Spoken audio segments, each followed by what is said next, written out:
Paul Schwartz covers the Giants for the New York Post, kind enough to join us on what has to be a very busy day, maybe surprising day. Initial reaction to this, Paul? Well, Dan, free agency hasn't even started yet, right? So I guess we can't talk about any of this, right? Nothing's official. My initial reaction is very much surprised. I wouldn't say shocked just because there was so much buzz about a possible deal, but let's face it, when you trade away a mega superstar like Odell Beckham Jr., a great player, I mean, no one questions the fact that he's a great player and he's not old and he was signed to a contract. It's got to send reverberations around the whole organization, and this one certainly will. I guess I'm wondering that you go 5-11 or another 5-11 season. Were the Giants maybe made aware a little bit quicker with what happening with Antonio Brown that this was going to happen with Odell Beckham Jr.? So let's get in front of this before we're behind it.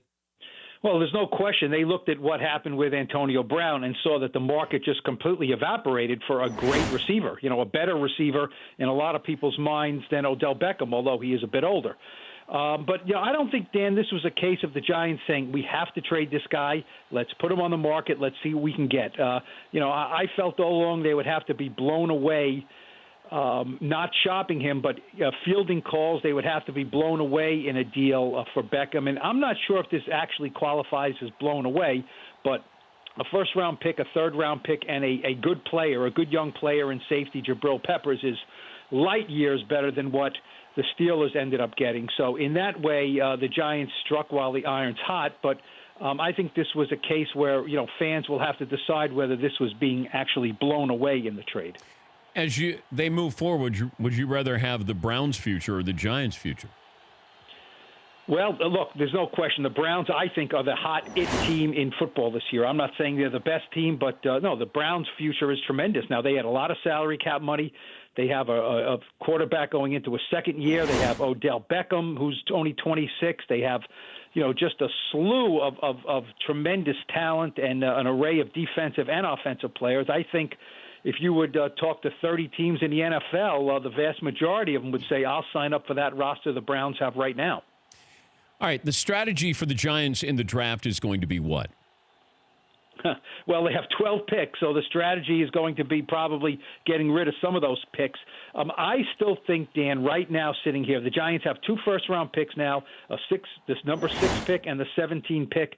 I don't think at number 6 they go for a quarterback. I mean, I just don't think at this point they are looking at Dwayne Haskins and saying, he is our guy that has to replace Eli. I could be wrong, but that's not the way I'm thinking right now. But after trading Odell and presumably, I assume, bringing Eli Manning back for his final year in his contract, I think they have to get the next young quarterback on this roster, whether it's at the 17th pick that they got from the Browns, either it's maybe getting the guy in the second round, or I still think the Josh Rosen scenario is fascinating and one the Giants must at least investigate. What do you think it would take to get Josh Rosen? Well, they don't have to give up their 6th-round pick, and this number 6 pick in the draft, and I don't know if they would have to give up the 17th pick, but now they do have a second first-round pick they can give up at 17 to get him. I would try for the second-round pick, the number 37 overall. I don't think the Cardinals are going to be in a position, if they really want to take Kyler Murray at number 1, they got to take what they can get for Josh Rosen and just admit they made a mistake on him and move on, to the phenom quarterback who their coach seems to love. So, I would not give up a ton for him, but if I can get him for the second round pick, I would do it in a heartbeat because I think the Giants liked Rosen last year. Did the Jets have a good day yesterday? Oh, yes. I mean, the Jets, only in New York could the Jets eventually come up with Le'Veon Bell and not make the back page of the New York Post, right? That's what Odell Beckham getting sent away does, right? I mean, Le'Veon Bell is a surefire slam dunk back page, and it happened late, and it happened after Odell got traded. But, yes, the Jets, look, Dan, we know what happens in free agency. The teams with $100 million are going to spend. They're going to be the big winners in the middle of March, right? Now, and often in the short term, it is a big win for those teams. In the long term, not so much so. But, yes, the Jets have made a bunch of good moves. They've improved their defense. And, Le'Veon Bell improves every offense in the league except maybe ones with Saquon Barkley and Todd Gurley. Good stuff, Paul. I know it's a busy day. We appreciate your time as always. Anytime, Dan. Thank you. Paul Schwartz. For more Dan Patrick Show, tune to Audience Channel 239 on DirecTV or download the Dan Patrick Show app.